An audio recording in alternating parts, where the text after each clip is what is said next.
Hi everyone, so in this video, I will show you kung paano mag-direct control at indirect control gamit ang pneumatic simulator.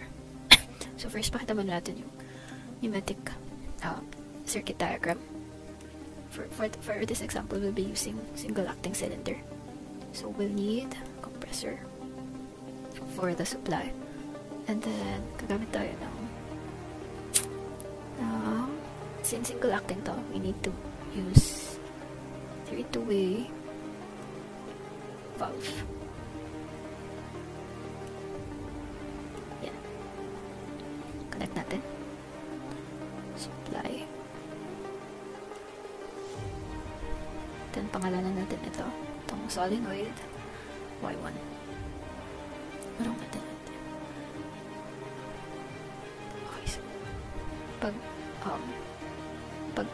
na-activate itong solenoid Y1, the valve will move to its second position. Consequently, the compressor will provide air to the left side of the cylinder, which will cause it to extend.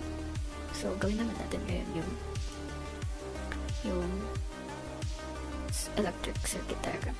So, supply, ground. First, I'll show you how to do direct actuation. So, pag direct actuation, matik walang relay.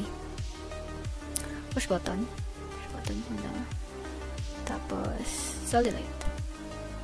Since isa lang yung ginamit natin, kaya isang solenoid lang din. Then, connect natin. Then, label.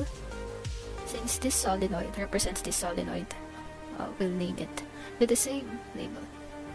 Y1. Okay, simulate na natin.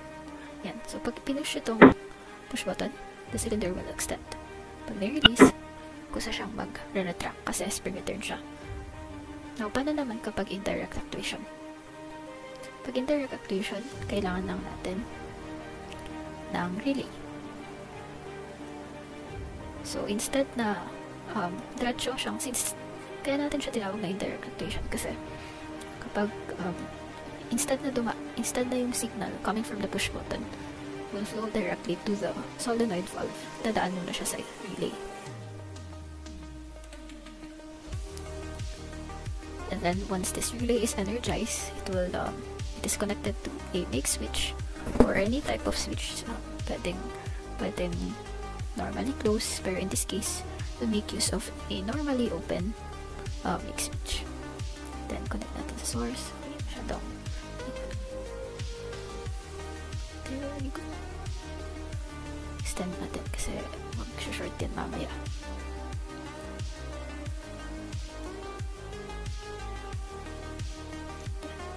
Okay, so itong relay na to, connected siya dito sa make switch na to. So pareho lang sila ng label. Dapat. Okay, one. Yan. So yan, ganyan lang mag-indirect actuation. Na-simulate na natin. So pag pinush itong push button, mag-extend yung cylinder. Pag ni-release, gusto siyang mag-retract. Pakita natin step by step.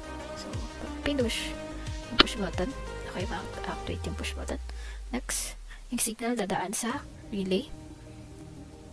Tapos, may energize din yung make switch, which will energize the solenoid. Susunod na mangyayari dyan, mag-move sa second position nitong solenoid valve natin. Consequently, air will flow from the second position, from the valve to the left side of the cylinder, which will cause the cylinder to extend. Yan. Next, pag binitawan natin yung push button, magre-retract yung cylinder. Yan. Pinapakita niya dito yung flow of signal. Imbes na papabalik siya sa cylinder, punta na siya sa compressor. Punta siya sa exhaust. And then, magre-retract na yung cylinder. There you go. Now, paano naman for this, for our circuit diagram? For example, nakalimutan natin pangalanan yung ating relay. Gagana ba ang ating circuit? Hindi. Gana. Try natin. Gagana kaya? Mukhang hindi. Bakit kaya? Kasi walang label yung relay natin. Hindi niya alam kung saan siya pupunta. Once na ma-activate yung relay na yan, saan pupunta yung signal. A relay is an electromagnetic switch. So, kailangan lagyan natin siya ng label. A relay can have a lot of switches, kaya dapat i-label mo ng maigi kung aling switch ba ang connected sa isang specific na solenoid para alam ng signal kung saan siya pupunta. Ayan, so ganun lang mag-direct at indirect actuation ng single acting cylinder.